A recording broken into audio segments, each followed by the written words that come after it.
Hello everyone, doing a little video to show you where I'm at, mostly because I fancied a bit of interaction because I'm solo and I wanted to give you an up-to-date thing about Kate, our Ford Capri, or my Ford Capri. So this car, we've had it for 3 years and undergoing a full restoration for it because it was rotten. We got a little visitor. Hello, dude.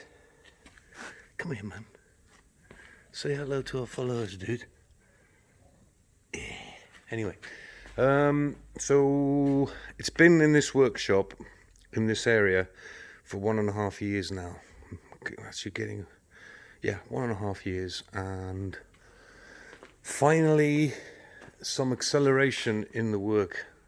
I've been putting more and more time on Kate and enjoying it more so. So I just wanted to show you where I'm at, which is putting the front end, building the front end of the car, including the front wings, the valance and the twin headlight conversion, the right hand drive conversion.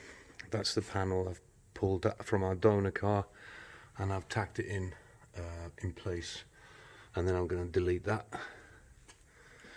Also, the scuttle panel is a right hand drive, and this is a car I bought from a lady about 2-3 weeks ago, a 3-litre GXL, which I'll be getting into at some point. So I'm having difficulty with the panels. This is the original panel, the valance, and that had been crashed and bodged, and we've repaired it as best as we can. Well, actually, this is a new part, a new pattern part from Express Steel Panels. The nose cone is an original part, and trying to get everything in place. I mean, it's not going to be in place, but as best as possible. So I've improved this eyebrow area here because this was kind of pointing upwards, and yeah, I'm using a broom to support the bonnet. I haven't got anything better, but this actually works quite well because occasionally when you're working here you hit it and you don't want the bonnet shutting down on your neck. So the tools that I'm using are here. I mean, these things are coming handy, like this a caliper, just for measuring gaps when I've got the bonnet shut. I tell you what, let me just shut the bonnet. If I can put my phone somewhere so I can just shut the bonnet one moment. I'll rest it on my coffee mug. There we go.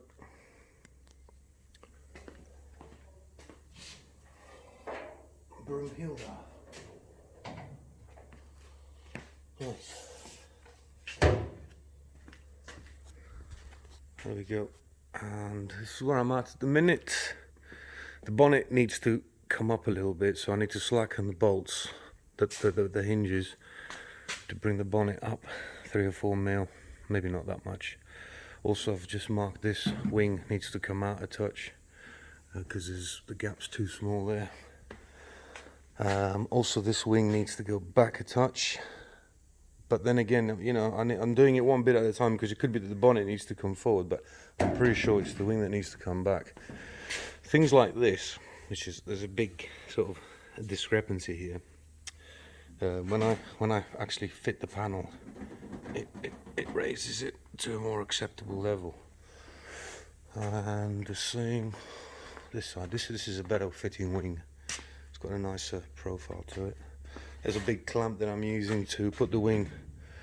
I'm just trying to put things where they're going to be, bit by bit, so I get a good feel for what's going on.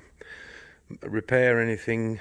Some things I'm going to need to bend or cut and re-weld so it has a good fit. These are going to be the bad boy bezels for the twin headlights that are going to go in. I don't even know at this point which way around they go, so excuse me if I'm fitting the wrong one to the... There you go, yeah. So that's... Oh yeah, where's the grill?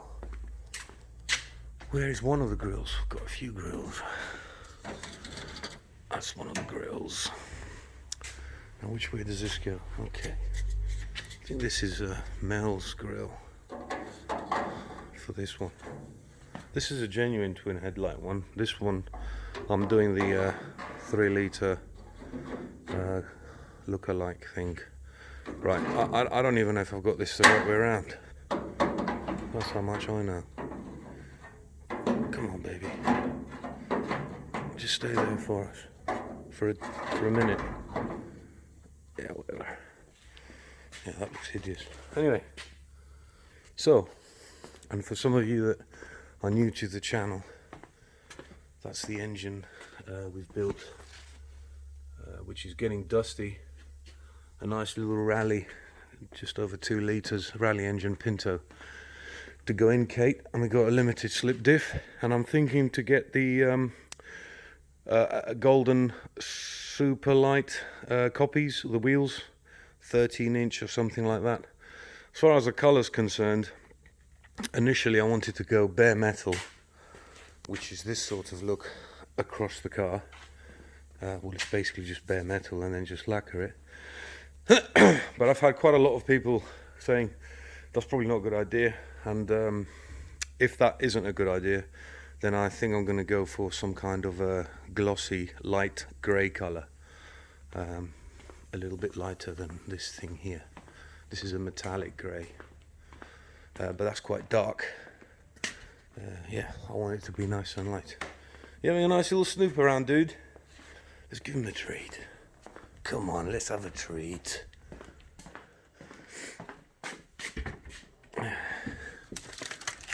Come on, little dude. Here we go. Here's my foot. Yeah. Come on. Come on. He loves these. Take it.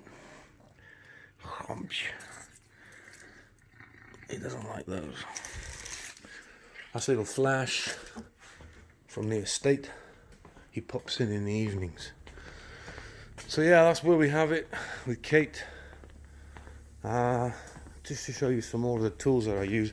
Guys, if you're thinking about restoring an old car, this is one of my favourite tools. It's a belt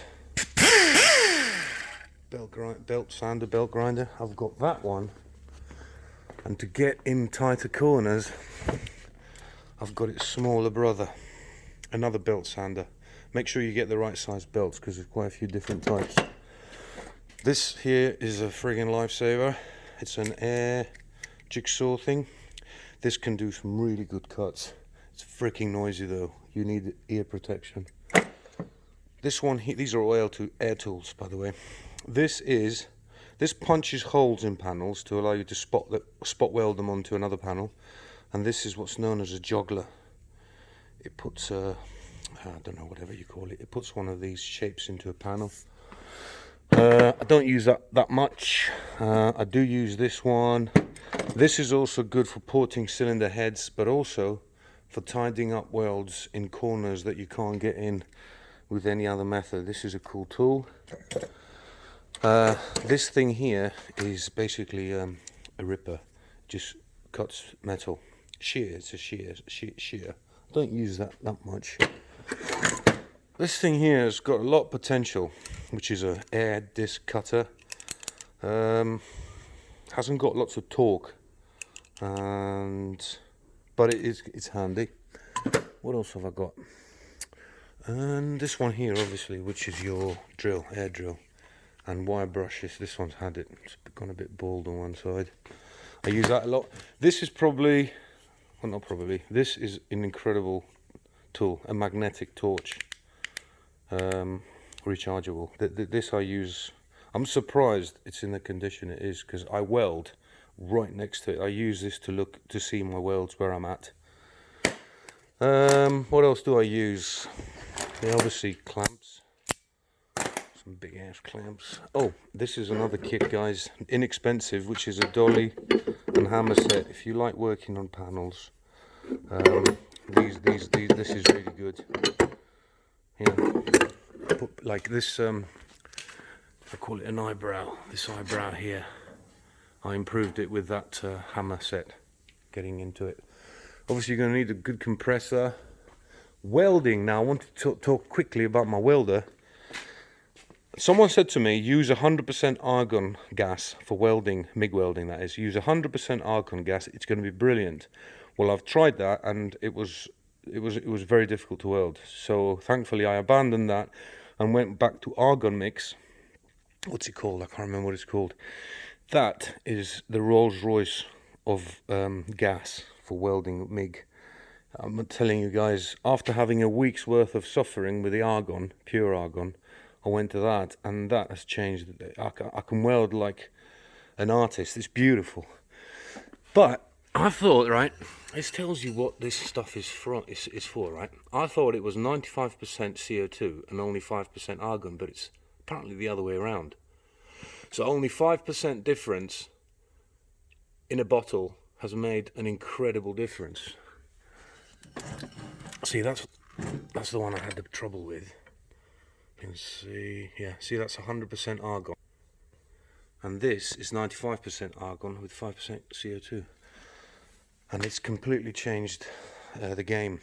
So if you guys are struggling with welding and you've got to continue, I do suggest you look into getting 95% argon, 5% CO2. So yeah, it's just a standard MIG welder. Yeah, and I don't know if any of you, for some of you that haven't seen this already, this is a very handy tool. I bought this from Machine Mart. It's called a box and pan folder. It rolls sheet only up to 1 mil. It folds sheet 1 mil again, and it guillotines steel sheet up to 1 mil. I've just cleaned it and oiled it and all that. And Tony's been using this because he's rebuilding his camper van. He's had to make loads of panels and seals, and it's wonderful. Now I've started to get the hang of it. It's really cool. And the other one, right, what helped me get, like, you know, these wings sit on rails, right? There's a rail under this, and it's got this kind of curve. So I had to rebuild the rail, and to put that curve in, I used my shrinker and stretcher. Alright, so this is the stretcher, I believe, and that's the shrinker. You just feed your sheet metal in there, and then you squeeze that down, and it kind of bites and spreads,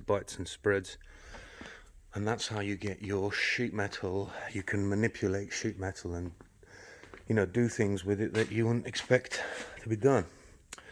So far in this car, we've done the front floors, the front toe boards.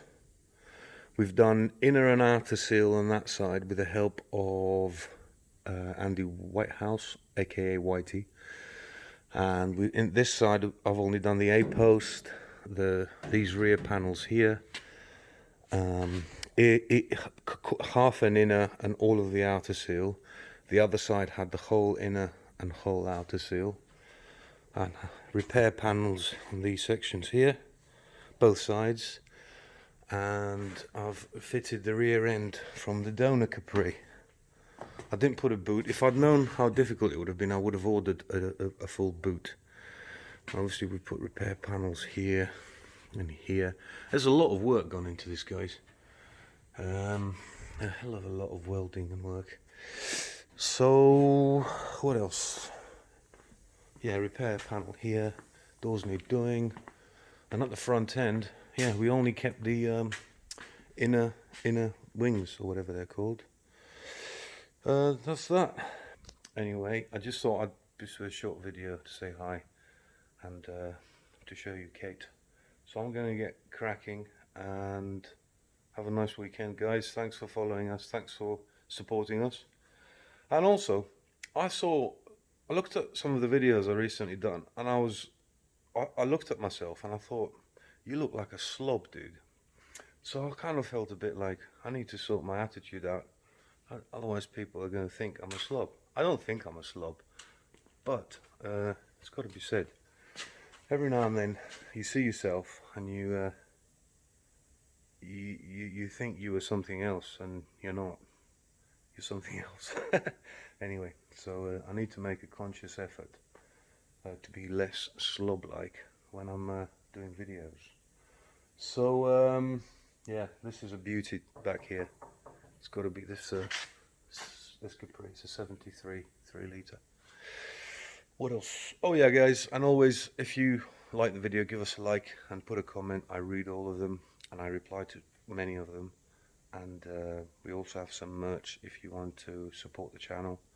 And that's pretty much it. So wherever you are, whatever you're doing, thanks for watching, guys, and have a wonderful evening / day. And please subscribe. See you later. Bye.